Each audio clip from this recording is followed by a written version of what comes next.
السلام علیکم، S M news کے ساتھ میں ہوں مقدر رضا۔ خبروں کا سلسلہ بڑھاتے ہوئے خبر شامل کرتے ہیں گجرانوالہ سے۔ Punjab food authority in action Punjab food authority کا معیاری خوراک کی فراہمی کے لیے بڑے پیمانے پر آپریشن۔ اسی پر مزید جانتے ہیں نیوز ایڈیٹر عبداللطیف شیخ سے۔ جی عبداللطیف، آگاہ کیجیے گا۔ جی، پنجاب فوڈ اتھارٹی کا گجرانوالہ میں معیاری خوراک کی فراہمی کے لیے بڑے پیمانے پر آپریشن جاری۔ D G food authority Irfan Memon کی ہدایت پر گجرانوالہ میں ریسٹورنٹ اور فاسٹ فوڈ یونٹس کی چیکنگ کے دوران 5 فوڈ پوائنٹس کو بھاری جرمانے کیے گئے۔ زائد المیعاد کیچپ اور چیز کے استعمال پر رچنا پل ہوٹل کو 1 لاکھ روپے، صفائی کے ناقص انتظامات پر المدنی ریسٹورنٹ کاموکی کو 50,000 روپے جرمانہ کیا گیا۔ پروڈکشن ایریا میں مکھیوں اور کیڑے مکوڑوں کی بہتات پر بیت المنڈی کو 70,000 روپے، جبکہ زائد المیعاد اجزاء پر السعید سویٹ کے 2 پوائنٹس کو 1,50,000 روپے جرمانے کیے گئے۔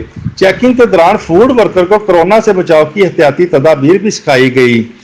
D G food authority Irfan Memon کا کہنا ہے، غیر معیاری خوراک کا مکروہ دھندا کرنے والوں کے خلاف سخت کارروائیاں کی جا رہی ہیں۔ جی بہت شکریہ عبداللطیف، ہمیں تفصیلات سے آگاہ کرنے کا۔